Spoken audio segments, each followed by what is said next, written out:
الله أكبر.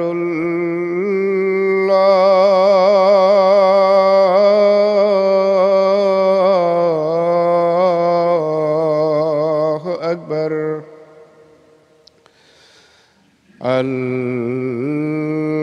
الله أكبر.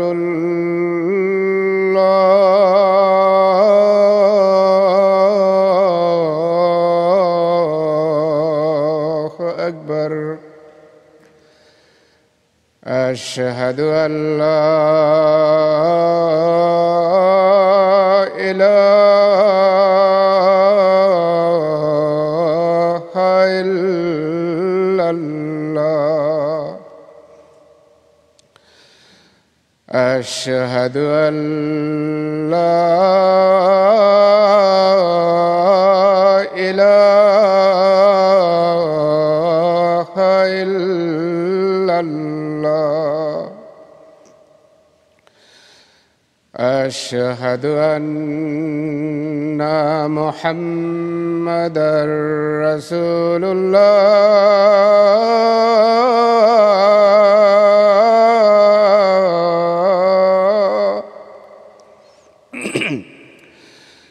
أشهد أن محمدًا رسول الله. حي على الصلاة.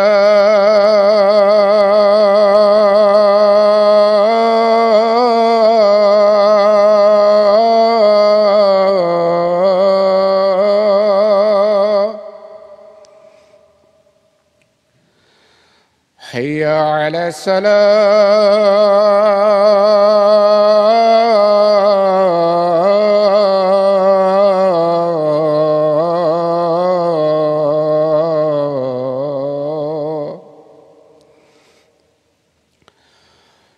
حي على الفلاح.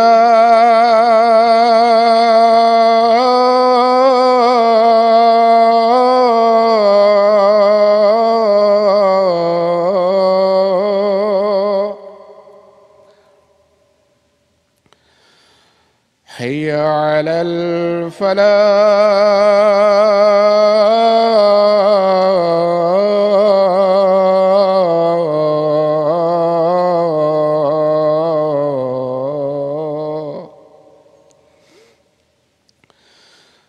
الله أكبر.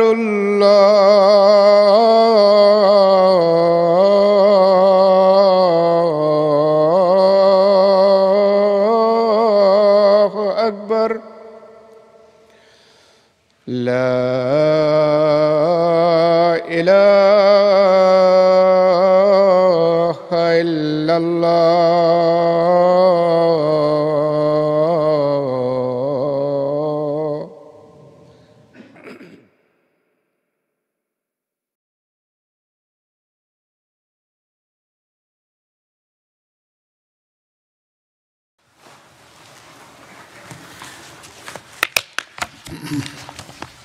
السلام عليكم ورحمة الله.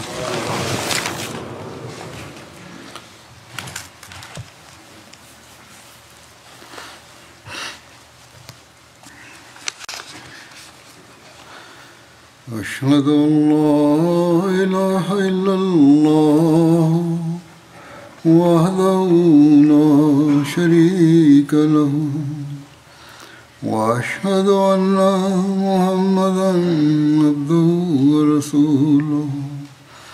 أما بعد فأعوذ بالله من الشيطان الرجيم.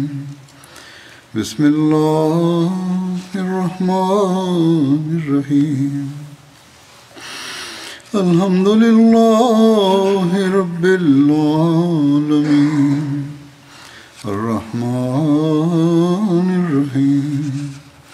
مالك يوم الدين. إياك نعبد وإياك نستعين. اهدنا الصراط المستقيم. صراط الذين أنعمت عليهم غير المغضوب عليهم ولا الضالين.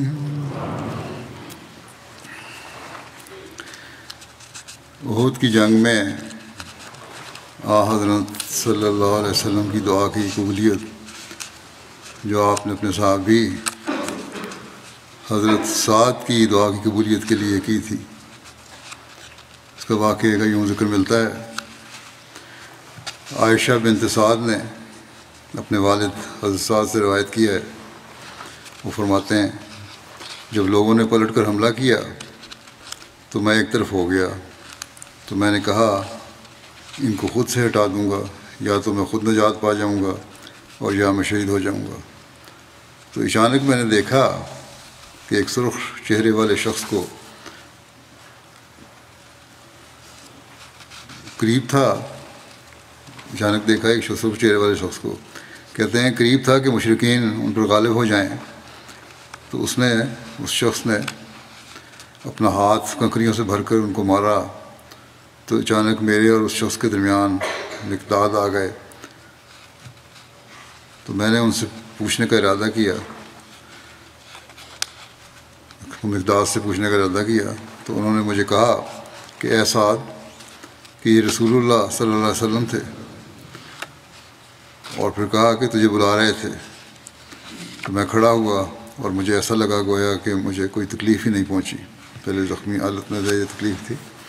کہتے ہیں اس کے بعد میں ایک دم اس آواز کو سن کے کھڑا ہوا اور مجھے لگا جیسے کوئی تکلیف نہیں مجھے. کہتے ہیں کہ میں آپ صلی اللہ علیہ وسلم کے پاس آیا تو آپ صلی اللہ علیہ وسلم نے مجھے اپنے سامنے بٹھا لیا. تو میں تیر مارنے لگا اور میں کہتا اے اللہ تیرا تیر ہے، تو اس کو اپنے دشمن کو مار دے. اور رسول اللہ صلی اللہ علیہ وسلم کہتے اے اللہ تو سعد کی دعا قبول کر لے، اے اللہ سعد کے نشانے کو درست کر دے، اے سعد تجھ پر میرے ماں اور باپ فدا ہوں. بس میں نے جو تیر بھی چلایا تو رسول اللہ صلی اللہ علیہ وسلم اس کے ساتھ یہ فرماتے تھے اے اللہ اس کے نشانے کو درست کر دے اور اس کی دعا کو قبول کر لے. حتیٰ کہ جب میں اپنے ترکش کے تیر چلا کر فارغ ہوا تو رسول اللہ صلی اللہ علیہ وسلم نے اپنے ترکش کے تیر پھیلا دیے اور مجھے ایک بغیر پیکان اور بغیر پر کے تیر دیا، اور نہ جس کا سرا تھا کوئی اچھی نہ پیچھے سے صحیح طرح اس کی بناوٹ تھی. کہتے ہیں وہ تیر دیا اور وہ تیر جو تھا دوسرے تیروں سے زیادہ تیز نکلا. علامہ ظہری نے لکھا ہے کہ اس دن سعد نے 1000 تیر چلائے تھے. حضرت مرزا بشیر احمد صاحب نے اس بارے میں یوں لکھا ہے کہ سعد بن وقاص کو حضرت صلی اللہ علیہ وسلم خود تیر پکڑاتے جاتے تھے اور حضرت سعد کے تیر دشمن پر بے تحاشا چلاتے جاتے تھے. ایک دفعہ رسول اللہ صلی اللہ علیہ وسلم نے حضرت سعد سے فرمایا تم پر میرے ماں باپ قربان ہوں، برابر تیر چلاتے جاؤ. سعد رضی اللہ عنہ اپنی آخری عمر تک ان الفاظ کو نہایت فخر کے ساتھ بیان کیا کرتے تھے. ایک روایت میں بیان ہے کہ حضرت سعد بن ابی وقاص بیان کرتے ہیں کہ نبی صلی اللہ علیہ وسلم نے جنگ احد کے دن اپنے ترکش سے تیر نکال کر میرے لیے بکھیر دیے اور آپ نے فرمایا تیر چلاؤ تجھ پر میرے ماں باپ فدا ہوں. حضرت صلی اللہ علیہ وسلم کے حکم سے حضرت عمر نے خالد بن ولید کی کمان میں پہاڑ پر حملے کو کس طرح ناکام بنایا. اس بارے میں یوں ذکر ملتا ہے کہ جب رسول اللہ صلی اللہ علیہ وسلم صحابہ کی جماعت کے ساتھ اس چٹان پر قیام فرما تھے، اچانک قریش کی ایک جماعت پہاڑ کے اوپر پہنچ گئی. اس جماعت میں خالد بن ولید بھی تھے. حضرت صلی اللہ علیہ وسلم نے دشمن کو اوپر دیکھ کر دعا کی کہ اللہم انہ لا ینبغی لہم ان یعلونا اللہم لا قوت لنا الا بک. اے اللہ ان کے لیے جائز نہیں کہ وہ ہم پر غالب آئیں. اے اللہ ہماری طاقت و قوت نہیں ہے مگر صرف تیرے ہی ذریعے. اسی وقت حضرت عمر فاروق نے مہاجرین کی ایک جماعت کے ساتھ ان لوگوں کا مقابلہ کیا اور انہیں پیچھے دھکیل کر پہاڑی سے نیچے اترنے پر مجبور کر دیا۔ اس واقعے کے سلسلے میں اللہ تعالیٰ کا یہ ارشاد نازل ہوا، وَلَا تَهِنُوا وَلَا تَحْزَنُوا وَأَنْتُمُ الْأَعْلَوْنَ إِن كُنتُم مُؤْمِنِينَ، اور کمزوری نہ دکھاؤ اور غم نہ کرو، جبکہ یقیناً تم ہی غالب آنے والے ہو اگر تم مومن ہو۔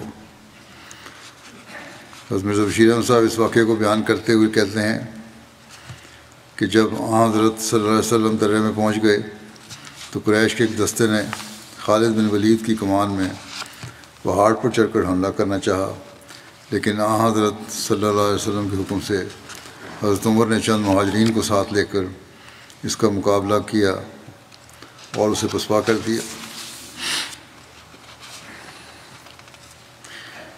حضرت صلی اللہ علیہ وسلم کا زخمی ہونے کے باوجود صحابہ کی فکر کرنے کے بارے میں ایک روایت میں ہے کہ حضرت عائشہ سے مروی ہے، حضرت ابوبکر جب یوم احد کا تذکرہ کرتے تو فرماتے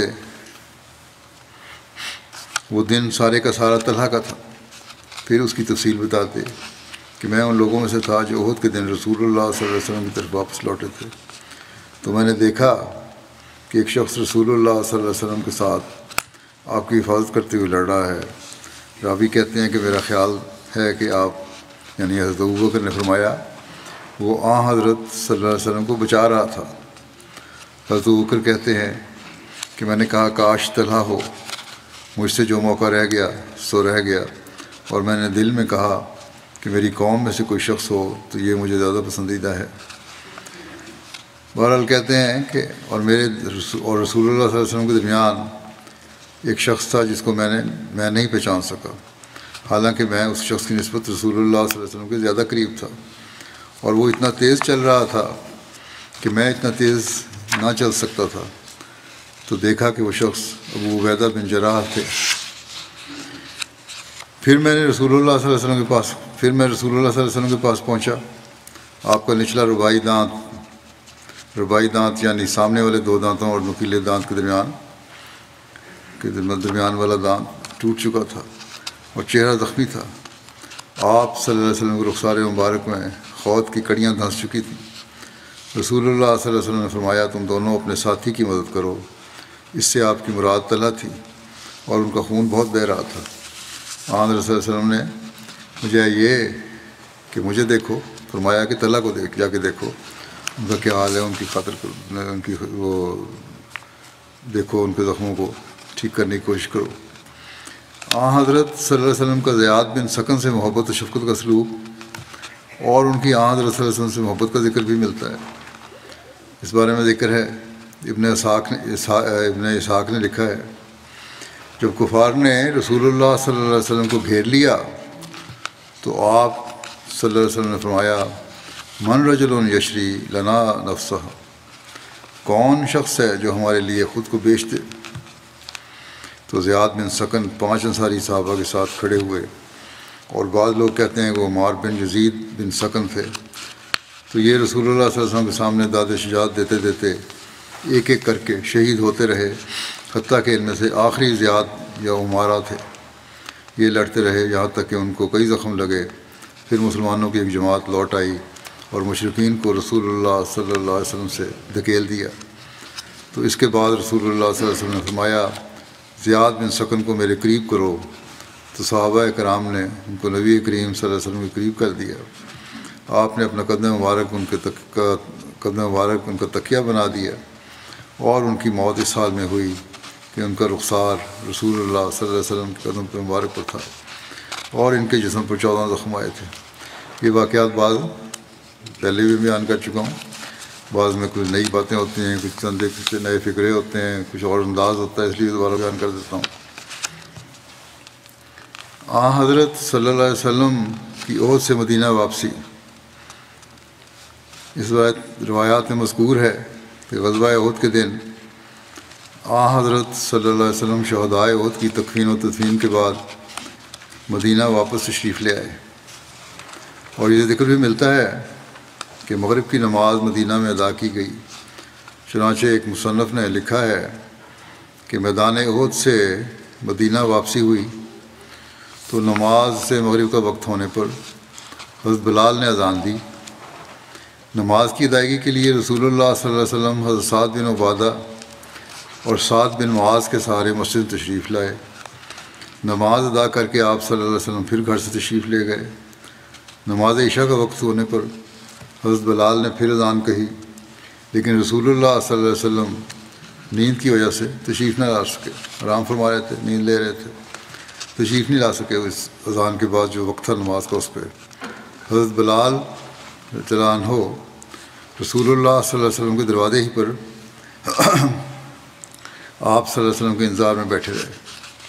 یہ نہیں کہ واپس آ کے نماز پڑھا دی، بلکہ ان کے انتظار میں بیٹھے رہے۔ رات کا کافی حصہ گزر جانے پر حضرت بلال نے رسول اللہ صلی اللہ علیہ وسلم کو نماز کے لیے آواز دی۔ آپ صلی اللہ علیہ وسلم نماز کے لیے تشریف لائے تو آپ صلی اللہ علیہ وسلم کی حالت اب پہلے سے قدرے بہتر تھی۔ عشاء کی نماز پڑھا کر آپ صلی اللہ علیہ وسلم گھر تشریف لے گئے۔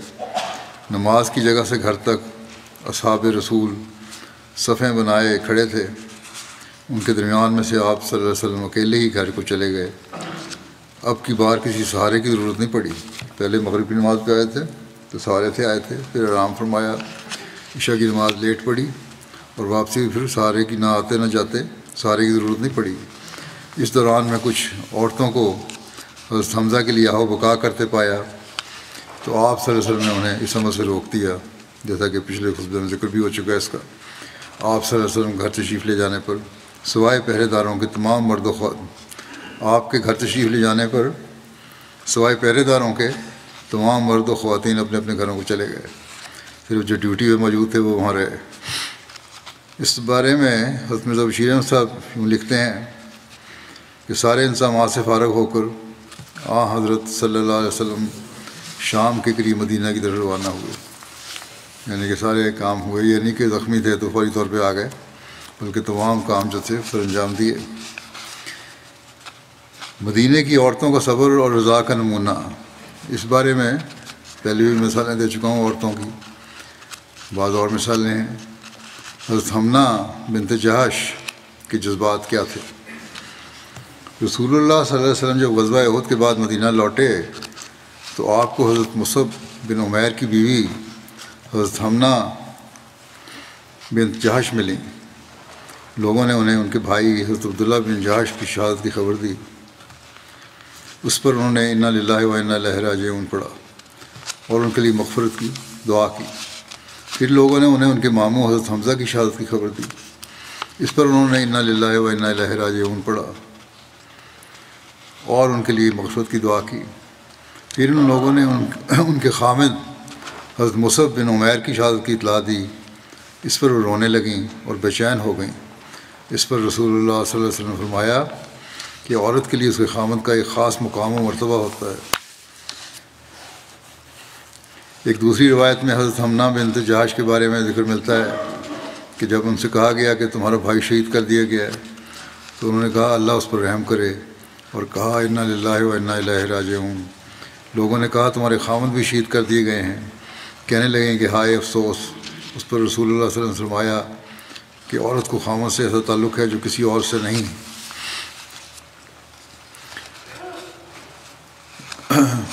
ایک خطاب میں حضرت خلیفۃ المسیح رابع نے بھی اس واقعے کا اپنے انداز میں ذکر کیا ہے۔ کہتے ہیں کہ جس میں حضرت مصعب بن عمیر کی شہادت کا واقعہ، ہاں اسی واقعے کا ذکر کیا ہے، حضرت مصعب بن عمیر کی شہادت کا واقعہ اور ان کی شہادت پر ان کی بیوی کے جو جذبات تھے ان کا ذکر کیا تھا۔ کہتے ہیں کہ وہ صحابہ صحابیات جن کے اقربا کی تعداد ایک سے زیادہ ہوتی، ان کو ٹھہر ٹھہر کر اس انداز میں خبر دیتے کہ صدمہ یکلخت دل کو مغلوب نہ کر لے، یعنی ان شہداء کی تعداد جن کے قریبی رشتہ دار تھے اگر ایک سے زیادہ ہوتی تو یہ نہیں کہ ساروں کے بارے میں ایک دم بتا دیا، بلکہ آہستہ آہستہ بتاتے تھے، پہلے ایک کے بارے بتایا، پھر دوسرے کا، پھر تیسرا کا، اس لیے کہ زیادہ صدمہ نہ پہنچے۔ چنانچہ جس وقت حضور کی خدمت میں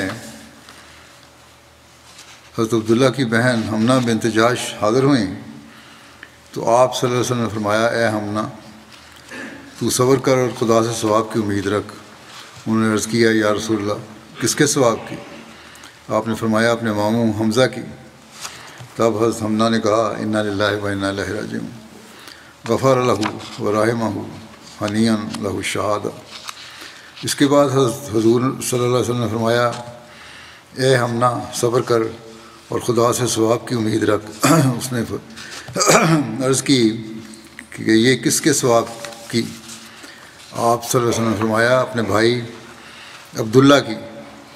اس پر حمزہ نے پھر یہی کہا کہ انا للہ و انا الیہ راجعون، غفر لہ و رحمہ ہنیئا لہ الشہادہ۔ پھر آپ نے فرمایا اے حمزہ صبر کر اور خدا سے ثواب کی امید رکھ۔ انہوں نے عرض کیا حضور یہ کس کے لیے؟ فرمایا مصعب بن عمیر کے لیے۔ اس پر حمزہ نے کہا ہائے افسوس۔ یہ سن کر حضور صلی اللہ علیہ وسلم نے فرمایا کہ واقعی شوہر کا بیوی پر بڑا حق ہے، کسی اور کا نہیں۔ اس سے پوچھا، ان سے پوچھا گیا حضرت حمزہ سے کہ تو نے ایسا کلمہ کیوں کہا، صرف خامد کے لیے کہا؟ اس پر انہوں نے عرض کیا کہ یا رسول اللہ مجھے اس کے بچوں کی یتیمی یاد آ گئی تھی جس سے میں پریشان ہو گئی، اور پریشانی کی حالت میں یہ کلمہ میرے منہ سے نکل گیا۔ یہ سن کر حضور صلی اللہ علیہ وسلم نے مصعب کی اولاد کے لیے حق میں دعا کی کہ اے اللہ ان کے سرپرست اور بزرگ ان پر شفقت اور مہربانی کریں اور ان کے ساتھ سلوک سے پیش آئیں۔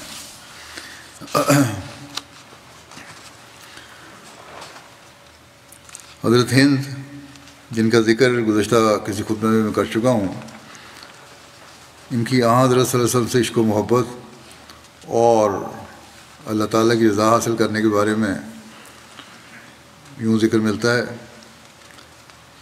ان کے خاوند بھائی اور بیٹی کی شہادت کا جب انہیں پتہ چلا، تینوں بھی شہید ہو گئے تھے جیسا کہ ذکر ہوا تھا پہلے بھی۔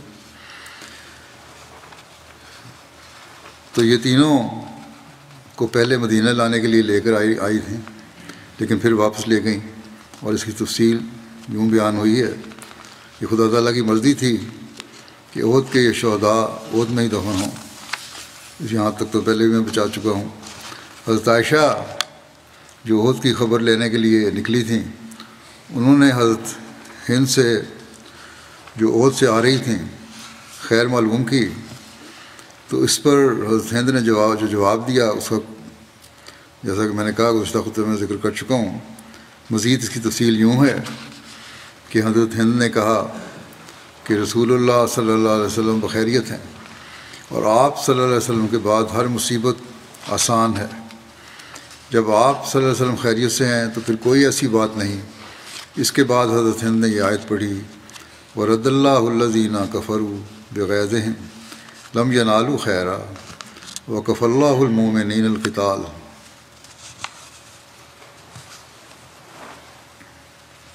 وَكَانَ اللَّهُ قَوِيًّا عَزِيزًا، یعنی اور اللہ نے ان لوگوں کو جنہوں نے کفر کیا ان کے غیظ سمیت اس طرح لوٹا دیا کہ وہ کوئی بھلائی حاصل نہ کر سکے، اور اللہ مومنوں کے حق میں قتال میں کافی ہو گیا، اور اللہ بہت قوی اور کامل غلبے والا ہے۔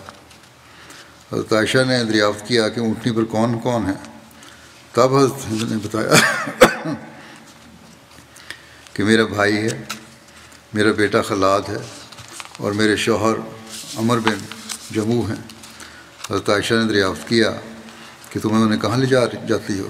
انہوں نے عرض کیا کہ انہیں مدینہ میں دفن کرنے کے لیے لے جا رہے ہیں۔ پھر وہ اپنے اونٹ کو ہانکنے لگیں تو اونٹ وہیں زمین پر بیٹھ گیا۔ حضرت عائشہ نے فرمایا اس پر وزن زیادہ ہے۔ اس پر حضرت ہند کہنے لگیں کہ یہ تو 2 اونٹوں جتنا وزن اٹھا لیتا ہے، لیکن اس وقت یہ اس کے بالکل الٹ کر رہا ہے۔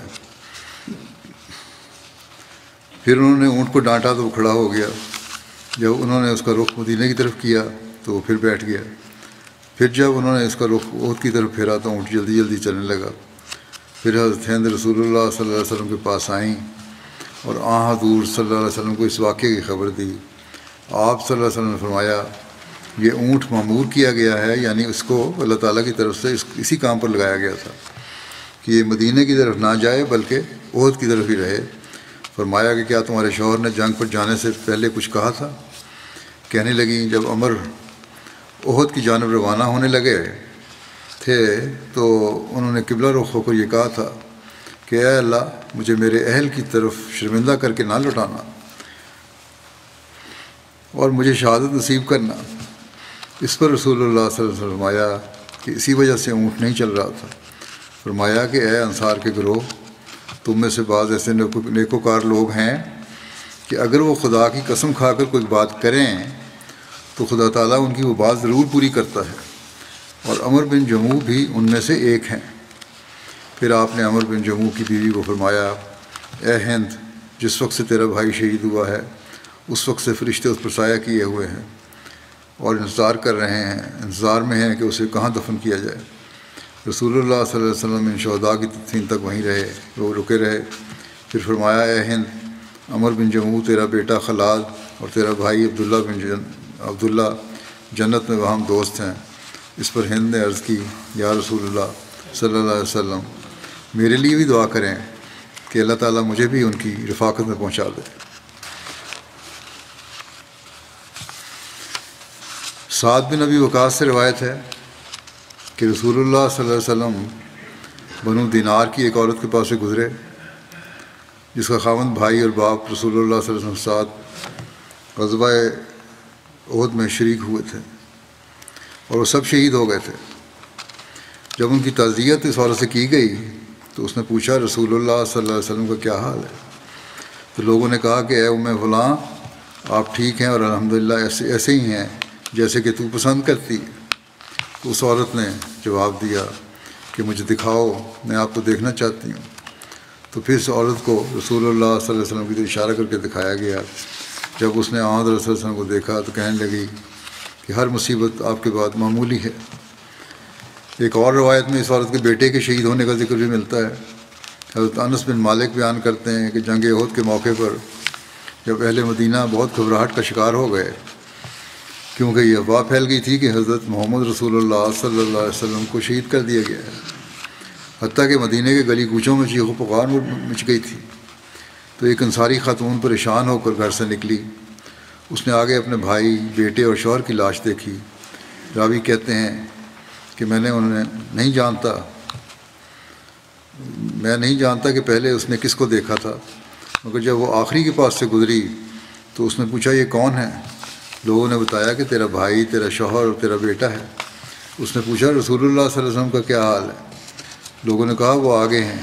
وہ عورت چلتی رسول اللہ صلی اللہ علیہ وسلم تک پہنچی اور اس نے رسول اللہ صلی اللہ علیہ وسلم کا دامن تھام لیا اور پھر کہا کہ یا رسول اللہ، میرے ماں باپ آپ پر قربان، جب آپ سلامت ہیں تو مجھے کسی نقصان کی کوئی پرواہ نہیں۔ ایک قول کے مطابق اس عورت کا نام سمیرہ بنت قیس تھا جو نعمان بن عبد عمر کی والدہ تھیں۔ حضرت مسلم موعود نے ایک موقع پر اس واقعے کا ذکر اس طرح کیا ہے کہ آپ نے فرماتے ہیں کہ صحابہ کرام میں اس بہادری کی مثالیں بہت کثرت سے ملتی ہیں۔ دنیاوی لوگوں میں تو کروڑوں لوگوں اور سینکڑوں ملکوں میں سے ایک آدھ مثال ایسی مل سکے گی، مگر صحابہ میں، چند ہزار صحابہ میں سینکڑوں مثالیں ملتی ہیں۔ ٹھیک ہے دوسروں میں مل جاتی ہیں لیکن کروڑوں میں سے ایک آدھ مثال، لیکن یہاں ہزاروں میں سینکڑوں مثالیں۔ کیسی اعلیٰ درجے کی یہ مثال ہے جو ایک عورت نے اسے تعلق رکھتی ہے۔ پھر حضرت مسلم فرماتے ہیں کہ میں کئی دفعہ اسے بیان کر چکا ہوں اور جو اس قابل ہے کہ ہر مجلس میں سنائی جائے اور اس کی یاد کو تازہ رکھا جائے۔ بعض واقعات ایسے شاندار ہوتے ہیں کہ بار بار سنائے جانے کے باوجود پرانے نہیں ہوتے۔ ایسا ہی واقعہ اس عورت کا ہے جس نے جنگ احد کے موقع پر مدینہ میں یہ خبر سنی کہ حضرت صلی اللہ علیہ وسلم شہید ہو گئے ہیں۔ وہ مدینہ کی دوسری عورتوں کے ساتھ گھبرا کر باہر نکلی اور جب پہلا سوار احد سے واپس آتے ہوئے اسے نظر آیا تو اس نے اس سے دریافت کیا کہ حضرت صلی اللہ علیہ وسلم کا کیا حال ہے؟ اس نے کہا کہ تمہارا خاوند مارا گیا ہے۔ اس نے کہا میں نے تم سے رسول کریم صلی اللہ علیہ وسلم متعلق سوال کیا ہے تو اور تم میرے خاوند کی خبر سنا رہے ہو۔ اس نے پھر کہا کہ تمہارا باپ بھی مارا گیا ہے، مگر اس عورت نے کہا میں تمہیں رسول کریم صلی اللہ علیہ وسلم کے متعلق پوچھتی ہوں اور تم باپ کا حال بتا رہے ہو۔ اس سوار نے کہا کہ تمہارے دونوں بھائی بھی مارے گئے۔ مگر اس عورت نے پھر یہی کہا کہ تم میرے سوال کا جواب جلد دو، میں رشتہ داروں کے متعلق نہیں پوچھتی، میں تو حضرت صلی اللہ علیہ وسلم کے متعلق پوچھتی ہوں۔ اس صحابی کا دل چونکہ مطمئن تھا اور جانتا تھا کہ آپ بخیریت ہیں، اس لیے اس کے نزدیک اس عورت کے لیے سب سے اہم سوال یہی تھا کہ اس کے متعلقین کے موت سے اسے آگاہ کیا جائے۔ مگر اس عورت کے نزدیک سب سے پیاری چیز حضرت صلی اللہ علیہ وسلم کی ذات تھی، اس لیے اس نے جھڑک کر کہا کہ تم میرے سوال کا جواب دو۔ اس پر اس نے کہا کہ رسول کریم صلی اللہ علیہ وسلم تو خیریت سے ہیں۔ یہ سن کر اس عورت نے کہا کہ جب آپ صلی اللہ علیہ وسلم زندہ ہیں تو پھر مجھے کوئی غم نہیں، خواہ کوئی مارا جائے۔ حضرت مسلم آپ فرماتے ہیں کہ اور ظاہر ہے کہ اس مثال کے سامنے اس بڑھیا کی مثال کی کوئی حقیقت نہیں جس کے متعلق خود نامہ نگار اعتراف کو اعتراف ہے۔ یعنی اس بڑھیا کا ذکر جو آپ مثال دے رہے ہیں وہ ہے جرمنی دوسری جنگ عظیم میں جرمنی کی ایک بوڑھی عورت ہے جس کا بیٹا ایک جنگ میں مارا گیا تھا، اور اس نے ایک مصنوعی کہکہ لگا کر اس خبر پر رد عمل کا اظہار کیا تھا۔ یہ خبر آئی تھی ان دنوں اخباروں میں، یہ دیکھو اس عورت نے کتنی بڑی صبر کا مظاہرہ کیا ہے، اس کا بیٹا مارا گیا لیکن اس نے کوئی غم نہیں کیا اور بڑا کہکہ لگا کر اس کا صبر کا اظہار کیا، رد عمل کیا۔ اس کا ذکر آپ فرما رہے تھے۔ فرماتے ہیں یہ اظہار بوجھ سے دبا ہوا معلوم ہوتا ہے۔ گو اس عورت نے کہکہ تو لگایا لیکن یہ اظہار جو ہے بوجھ سے دبا ہوا معلوم ہوتا ہے۔ اور لیکن آپ دوسرے وقت بیان کرتے ہیں کہ وہ دل میں رو رہی تھی، یعنی وہ جرمن عورت دل میں تو رو رہی تھی لیکن ظاہری طور پر اس نے جرأت کا اظہار کیا کہ کوئی بات نہیں۔ حضرت مسلم فرماتے ہیں کہ مگر صحابیہ کا واقعہ یہ نہیں ہے کہ اس نے ضبط کیا ہوا تھا اور دل میں رو رہی تھی اور ظاہر نہیں کر رہی تھی، بلکہ وہ یہ صحابیہ تو دل میں بھی خوش تھی کہ رسول کریم صلی اللہ علیہ وسلم زندہ ہیں، لیکن اس عورت کے دل پر صدمہ ضرور تھا، وہ اسے ظاہر نہیں کرنا چاہتی تھی، یعنی وہ جرمن عورت کے دل میں تو بہت صدمہ تھا، مگر اس صحابیہ کے دل پر تو کوئی صدمہ بھی نہیں تھا۔ اور یہ ایسی شاندار مثال ہے کہ دنیا کی تاریخ اس کی کوئی نظیر پیش نہیں کر سکتی۔ اور بتاؤ کہ اگر ایسے لوگوں کے متعلق یہ افنا فرمایا جاتا کہ منہم من قضا نحبا، تو دنیا میں اور کون سی قوم تھی جس کے متعلق یہ الفاظ کہے جاتے۔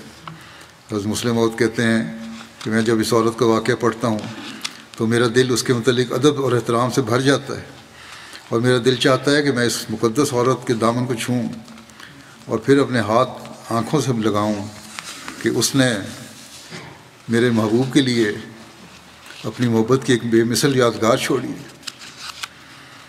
پھر اسی عشق و محبت کا ذکر بیان کرتے ہوئے ایک اور جگہ آپ نے اس طرح بیان فرمایا، دیکھو اس عورت کو رسول کریم صلی اللہ علیہ وسلم سے کس قدر عشق تھا، لوگ اسے یکے بعد دیگرے باپ بھائی اور خامد کی بہن وفات کی خبر دیتے چلے گئے، لیکن وہ جواب میں ہر دفعہ یہی کہتی چلی گئی کہ مجھے بتاؤ کہ رسول کریم صلی اللہ علیہ وسلم کا کیا حال ہے۔ غرض یہ بھی ایک عورت ہی تھی جس نے رسول کریم صلی اللہ علیہ وسلم سے اس قدر عشق کا مظاہرہ کیا۔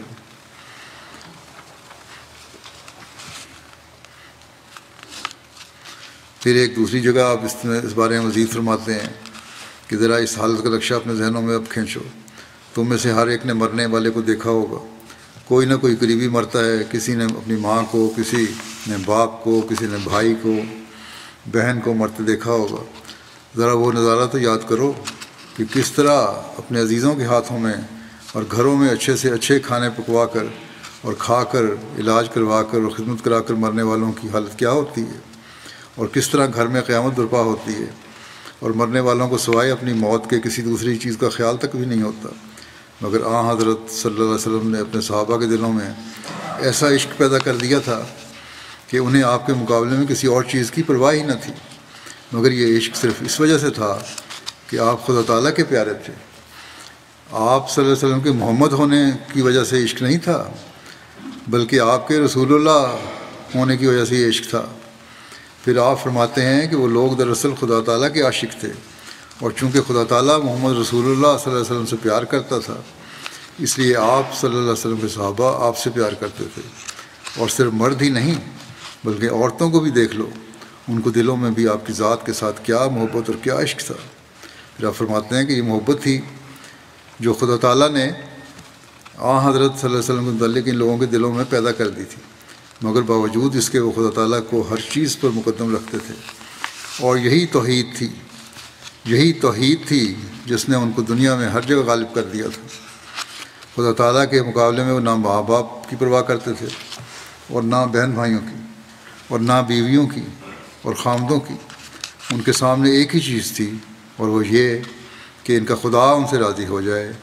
اسی لیے اللہ تعالیٰ نے ان کے لیے رضی اللہ عنہم فرما دیا۔ انہوں نے اللہ تعالیٰ کو ہر چیز پر مقدم کر لیا، اور اللہ تعالیٰ نے ان کو مقدم کیا۔ مگر آپ فرماتے ہیں، مسلم فرماتے ہیں کہ بعد میں مسلمانوں کی یہ حالت نہ رہی، اور اب اگر ان کو اللہ تعالیٰ سے تعلق ہے تو محض دماغی ہے، دماغی طور پر ہم کہتے ہیں بڑا تعلق ہے۔ دماغ میں ضرور ہے کہ ہم اللہ تعالیٰ کو مانتے ہیں، توحید کے قائل ہیں، دل میں یہ نہیں ہے، دل کہیں اور طرف لگا ہوا ہے۔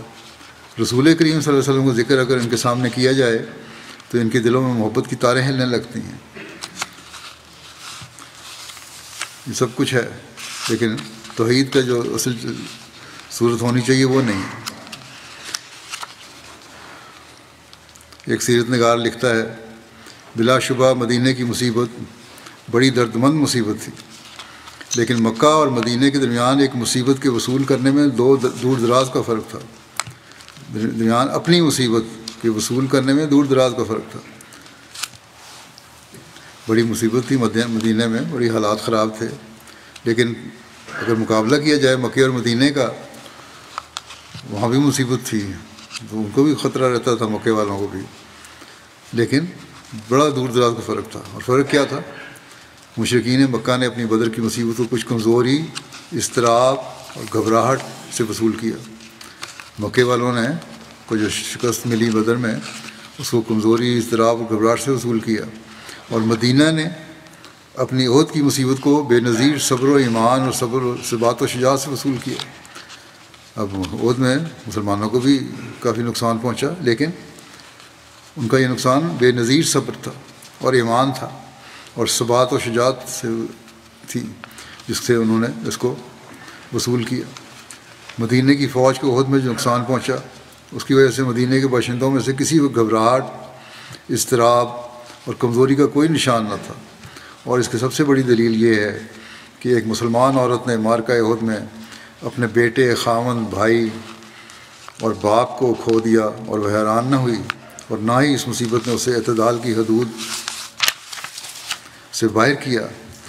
اور وہ بنو دینار کی عورت تھی جو میدان کارزار کی طرف گئی، اور اس نے اپنے بیٹے، خاوند، بھائی اور باپ کو خون میں اترے ہوئے مقتول دیکھا، تو اس نے توازن کھونا تو کجا پرواہ ہی نہیں کی، اور وہ صرف اس انسان کے متعلق پوچھتی رہی جو ان چاروں سے بڑھ کر اسے محبوب تھا، اور وہ محمد رسول اللہ صلی اللہ علیہ وسلم تھے۔ جب اس نے آپ کو سلامت دیکھا تو اس نے کہا، ہر مصیبت خواہ وہ کتنی ہی بڑی ہو، آپ کی سلامتی کے مقابلے میں ہیچ ہے۔ باقی انشاءاللہ آئندہ فلسطین کے لوگوں کے لیے دعا کریں، اللہ تعالیٰ ان کے لیے آسانیاں پیدا فرمائے۔ دشمن تو اپنی تمام تر گھٹیا سوچوں اور حرکتوں کے ذریعے انہیں تباہ کرنے پر تلا ہوا ہے۔ بڑی طاقتیں جنگ کو روکنے کے بجائے اسے ہوا دینے کی کوشش کر رہی ہیں۔ امریکہ کے صدر نے پہلے گزشتہ پیر کے دن جنگ بندی کے لیے کہا تھا، اب کہتے ہیں رمضان سے پہلے جنگ بندی ہوگی، اور وہ بھی عارضی، صرف 6 ہفتے کے لیے۔ یہ تو صرف اسرائیل کو موقع دینے کا ایک حربہ ہے کہ اس دوران ان کو آرام بھی مل جائے گا، اور پھر وہ تازہ دم ہو کر پھر ظلم شروع کر دیں گے۔ بس اللہ تعالیٰ ہی ہے جو ان کے ہاتھوں کو روک سکتا ہے، اس لیے بہت دعا کریں۔ اسی طرح جس چیریٹی تنظیم کے ذریعے سے ان کو خوراک یا دوائیاں وغیرہ یا کسی بھی طرح کی مدد مل سکتی ہے، وہ کرنی چاہیے۔ احمدیوں کو اپنے حلقے میں ان کے حق میں ظلم کے ختم کرنے کے بارے میں کوشش بھی کرنی چاہیے۔ میں نے پہلے بھی کہا تھا، خطوط لکھیں سیاستدانوں کو، اور یہ لکھتے رہیں، تھکنا نہیں چاہیے ہمیں۔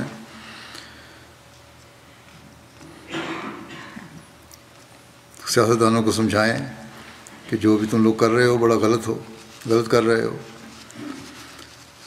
فلسطینیوں کو بھی اللہ تعالیٰ دعاؤں اور اپنی روحانی حالتوں کو بہتر کرنے کی توفیق عطا فرمائے۔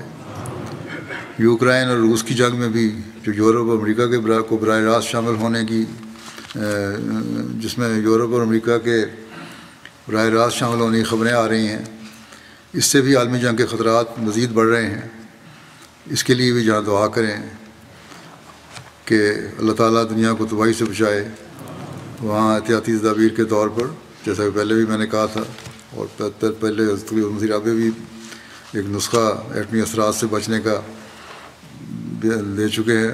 جماعت میں کافی ہے، ہومیوپیتھک کا جو ہمارا شعبہ ہے وہ بتا بھی دے گا۔ اس کے بھی کم از کم ایک کورس 3 خوراکوں کا کر لینا چاہیے دوبارہ۔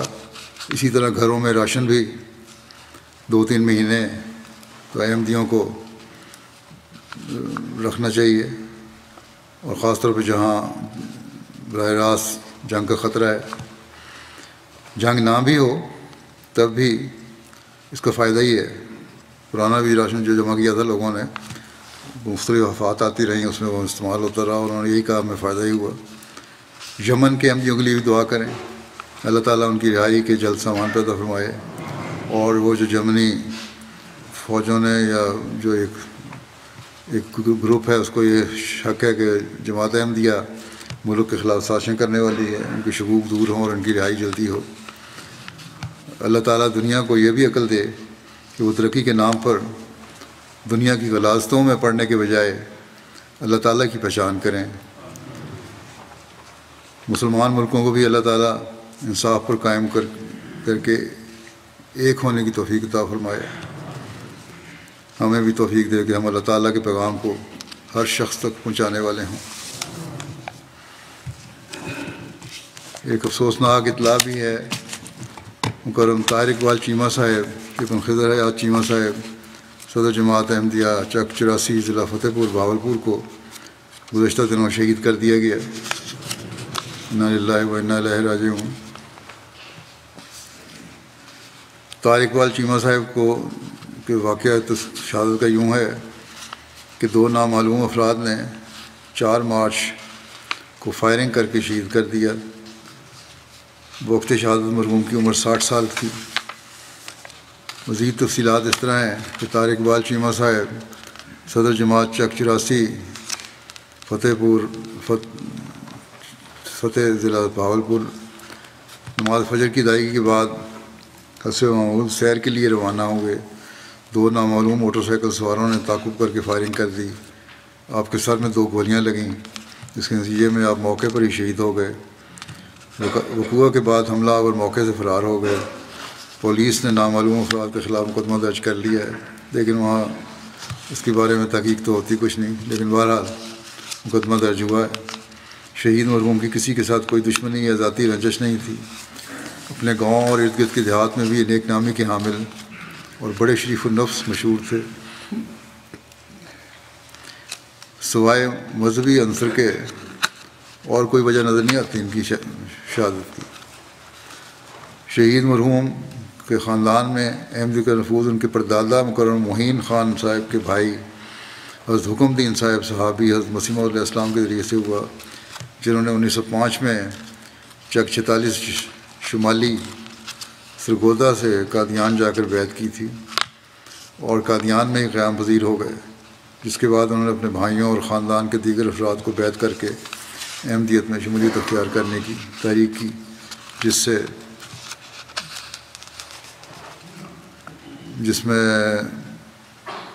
کی وجہ سے شہید مرحوم کے پردادا معین خان صاحب بھی سمیت سب بھائیوں نے بذریعہ خط بیعت کر کے احمدیت میں شمولیت اختیار کی۔ بعد میں خاندان چک 84 بہاولپور منتقل ہو گیا۔ شہید مرحوم 64 میں چک 84 بہاولپور میں پیدا ہوئے، وہیں تعلیم حاصل کی، میٹرک تک ذمہ داری کے پیشے سے منسلک ہو گئے۔ وہ فضل خدا نظام وصیت میں شامل تھے۔ بوقت شہادت بحیثیت صدر جماعت خدمت کی توفیق پا رہے تھے۔ اس سے پہلے بحیثیت سیکرٹری مال اور زعیم انصار اللہ کی خدمت کی توفیق بھی ان کو ملتی رہی۔ چندہ جات کی ادائیگی میں باقاعدہ 100 مسلات کے علاوہ نماز تہجد کی ادائیگی کا بہت خیال رکھتے۔ سفر کے دوران بھی نماز کی ادائیگی کا خصوصی انتظام کرتے۔ خلافت سے عشق تھا، خطبات باقاعدگی سے سنتے۔ میرے اور جائزہ لیتے کہ کیا گھر کے سب افراد نے خطبہ سن لیا ہے۔ وقت شہادت تمام لازمی چندہ جات اور حصہ جائیداد کا حساب مکمل تھا۔ جماعتی مہمانان کا خصوصی خیال رکھتے اور کوشش کرتے کہ ان کی مہمان نوازی اپنے گھر میں کی جائے، جماعتی طور پر نہ ہو بلکہ ذاتی طور پہ ہو۔ مرحومین قبرستان تھا، وہاں اس کا بھی انہوں نے انتظام کیا۔ پاکستان میں قبروں کا بھی بڑا مسئلہ رہتا ہے ہر دفعہ قبرستان کا، آئے دن کوئی نہ کوئی شریر انسان یا گروپ ہماری قبروں کے قد پہ توڑ جاتے ہیں۔ انہوں نے اپنے قبرستان کا بھی انتظام کیا، قبروں کا جائزہ بھی لیتے رہتے تھے، ان کا مینٹین بھی رکھتے تھے۔ یہ بھی کافی کام ہے وہاں آج کل۔ گاؤں کے اکثر لوگ اپنی امانتیں ان کے پاس رکھواتے تھے، جن میں غیر جماعت بھی شامل تھے۔ ایمان اگر اعتبار تھا تو صرف احمدی پر کہ یہی ہماری امانتوں کو صحیح طرح رکھ سکتا ہے، اور ساتھ دشمنی بھی۔ یہ بھی عجیب ہے لوگوں کا طریق۔ لیکن بہرحال جو امانتیں رکھواتے تھے وہ شریف النفس لوگ ہی ہیں، لیکن دوسروں کو پھر بھی سمجھ نہیں آتی۔ ان کی اہلیہ کشور ناہید صاحبہ کہتی ہیں کہ میرے خامد مرحوم کا رویہ میرے ساتھ نہایت مشفقانہ رہا۔ گھر میں نماز کی ادائیگی اور خلیفہ وقت کے خطبات کے سننے کا جائزہ لیتے، میرے عزیزوں سے ہمیشہ اپنائیت کا اور دوستانہ تعلق کا سلوک رکھتے۔ شہید مرحوم کی بیٹی مدیہ طاہر کہتی ہیں کہ جماعتی خدمت پیش رہتے، اطاعت کا وصف نمایاں تھا، خلافت سے بے احترام اور خلافت سے بے حد احترام اور عقیدت کا تعلق تھا، نڈر اور بہادر احمدی تھے، بچوں سے ہمیشہ دوستانہ تعلق رکھا۔ امیر صاحب ضلع بہاولپور، مربی ضلع بہاولپور اور دیگر عہدیداران نے بھی مرحوم کی بڑی تعریف کی ہے۔ شہید مرحوم کی بڑے ہر دل عزیز شخصیت کے مالک تھے، خدمت خلق کے جذبے سے سرشار تھے، مہمان نوازی نمایاں وصف تھا، مرکزی نمائندگان اور وقفین زندگی سے اپنائیت کا تعلق رکھتے تھے۔ شہید مرحوم نے پسماندگان میں اہلیہ محترمہ کے علاوہ 2 بیٹے اور 1 بیٹی یادگار چھوڑے ہیں۔ ایک بیٹے لقمان احمد، ان کے جرمنی میں اپنی فیملی کے ساتھ، بیٹی یہاں UK میں رہتی ہیں مدیہ طاہر، ایک بیٹے سلمان طاہر جو ہیں ان کے ساتھ ہی ذمہ دارہ کرتے تھے وہاں۔ اللہ تعالیٰ شہید مرحوم کے درجات بلند فرمائے، رحمت المغفر کا سلوک فرمائے، اور سب پسماندگان کو صبر جمیل عطا فرمائے اور ان کی نیکیاں جاری کرنے کی توفیق عطا فرمائے۔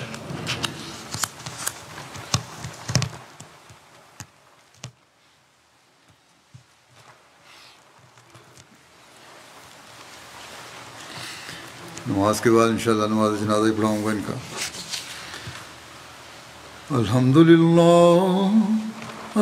للہ نحمده ونستعینه ونستغفره ونؤمن به ونتوکل علیہ ونعوذ باللہ من شرور انفسنا ومن سیئات اعمالنا، من يهده الله فلا مضل له ومن يضلل فلا هادي له، ونشهد أن لا إله إلا الله ونشهد أن محمدا عبده ورسوله۔ عباد الله رحمكم الله، إن الله يأمر بالعدل والإحسان وإيتاء ذي القربى وينهى عن الفحشاء والمنكر والبغي يعظكم لعلكم تذكرون۔ اذكروا الله يذكركم وادعوه يستجب لكم ولذكر الله أكبر۔